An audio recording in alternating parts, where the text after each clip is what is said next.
came out, did a pretty good job in the first quarter of jumping out to a 14-0 lead. But once again, we responded, and as I told our team, I think I have enough proof that we're a team that's built to overcome adversity, and I don't think I need to see us down 14-0 anymore to know that we're capable. Our defense did a tremendous job, shut out the last 3 quarters, getting the ball back to our offense with those turnovers came up big.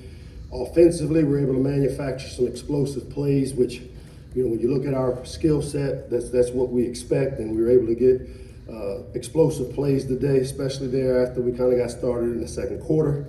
And then obviously on special teams, anytime special teams can set up a score or score, and the true freshman there, Wisloski, I'm sure a bunch of people question, hey, why is this guy back there, especially after the first 2 decisions he made on those first returns.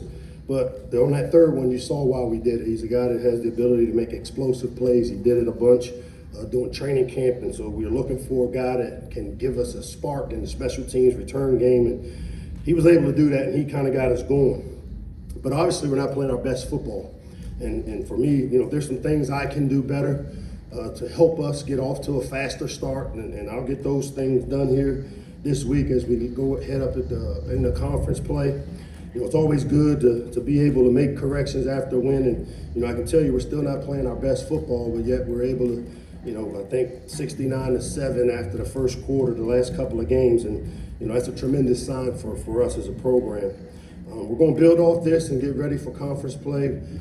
It's always tough in the Big Ten on the road, so we've got our work cut out for us, but I know we're looking forward to getting back in here on Monday, get this one behind us, and start preparing for conference play. With that, I'll open up for questions.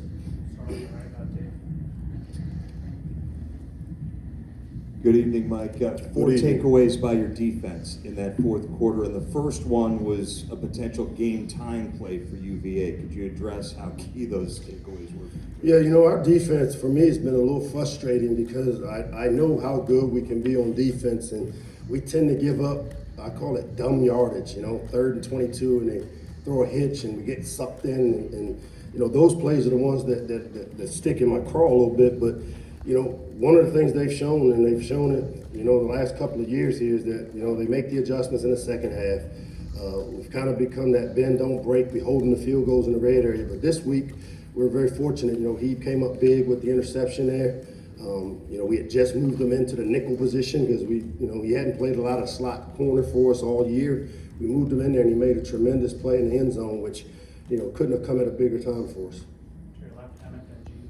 On Braden's return touchdown, when that's coming right off of a Virginia score, what does that do for the team mentally, just being able to get those points back, in an instant? Yeah, when you win in the kicking game, and as I like to say to our kicking and special teams, they either need to set up or they need to score, and that's winning the vertical field position. And, with them going up 14-0, that return couldn't have come at a better time for us, and it was tremendous effort on Braden's part, getting it to the point of attack, and then he finished it. At one point, it looked like the guy had a chance to tackle him. He outran the angle, and kid has tremendous speed, tremendous heart, and I was glad to see him finish it and make a play. But it was much needed, and I think it jump-started us as a team.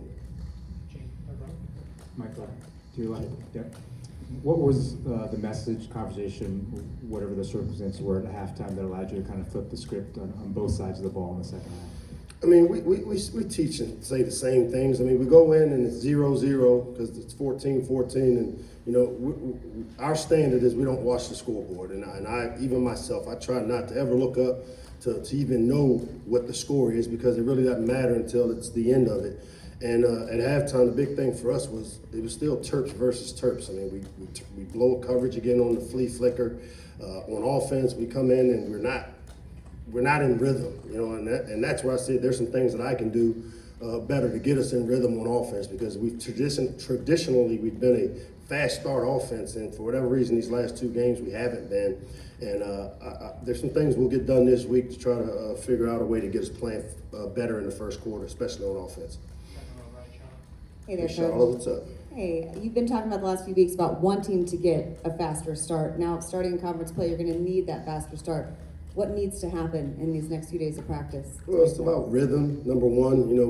This week we dealt with some guys that missed a couple of days of practice, because of some injuries from the last game. And, we're a team, especially some of these new guys that are just getting into our system on the offensive side.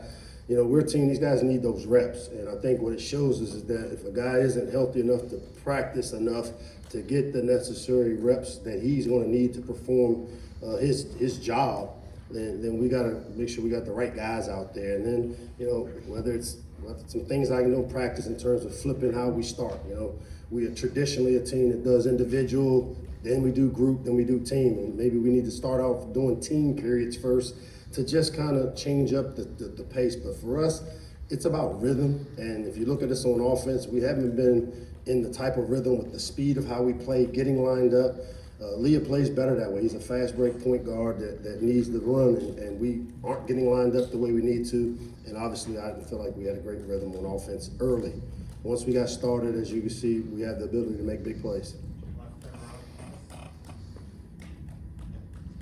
Coach, how are you? What's up? After Taulia took the 16-yard sack, you had him sidle up to you for a little conversation. I was wondering what was your message, and in these 3 years, where do you think he has grown the most as a commander on the field? Yeah, you're exactly right. To take a sack there when we're in what we call scoring position. First thing I asked him when he came over, I said self-correct, because one of the things I got to do with Leah, because he can become emotional, especially when he knows he's made a bad play, is to take the emotion out of the play. And I said self-correct, and he said bonehead play. That's one of those examples of him not giving up on a play. And we've coached them up on, dirt the ball, let's kick the field goal, let's keep the momentum. And so it was great for him to be able to self-correct without me having to have that type of conversation. The next piece, when you talk about how he's grown the most, I think it's just that ability to communicate when he comes off, what he didn't do right, what he did wrong, and then also keep his emotions about him to where the next series he doesn't let one bad play become two. Hey, Coach. What's up, guys? Second straight week now where the defense gives up a score on the opening drive, goes scoreless the rest of the way. Is that more of a schematic change after seeing a little bit of the offense? Is it a play calling change, or is it just a matter of settling in? No, man, it's not schematic, it's execution, Whether we win the toss or we don't, we typically want to defer because we try to get that two-score swing that's common when you defer. Nobody likes the way we've played defense in the first couple of drives, the last couple of games. And as I said, there's some things that I'll have to do and some adjustments we'll make to figure out how to get us playing better early. But again, I got to give our defense staff credit. They get it corrected, they get those things adjusted out, and then, they settle in and we start playing good sound team defense. Hey, Mike. What's up? Was it injury that kept Bo out today? Yeah, it was an injury. Do you know what the character's supposed to say? I don't ever talk medical stuff. Fine. If he wants to tell you, he can. And secondly, Colandrea, second straight week he's done, had a performance like that even though in a loss. What was it, scheme? Was it his talent just as a freshman being able to come in there and do so well against your defense? He reminds me of a young Taulia Tonga. The thing about this guy, and it was frustrating for me and kind of going crazy on the headsets, is that they wanted to get him out the pocket for a reason. He's maybe vertically challenged a little bit as a quarterback, so to get the ball on the edge, he's dangerous. And so for us, we've got to contain the football. You've heard me say that the last couple of weeks. When you lose contain on defense, it's like a turnover on offense because big plays usually come from it. And we haven't done a great job with our containment. And to me, we've got to get that fixed. Once we kind of saw how they wanted to attack us, I thought B-Dub did a better job. We got some wide ends instead of being in 6 and 7 techniques. We played a little wider to contain them. We level rushed it instead of getting up the field, but he's a good young football player, man. It'll give people trouble because of his ability to extend and throw. Hey, Coach. On that 4th and 1 where they overturned the call to give you guys the first down, right before that, Taulia looked like he was a little upset with that call, and then he refocused really quickly to get that touchdown to Jay Sean. You've talked about wanting to see that emotional maturity from him. How cool was it to see him, adjust himself and get right back into it? Well, that play was number one. I was the one that was emotional because we saw that up top that he had gotten the first down.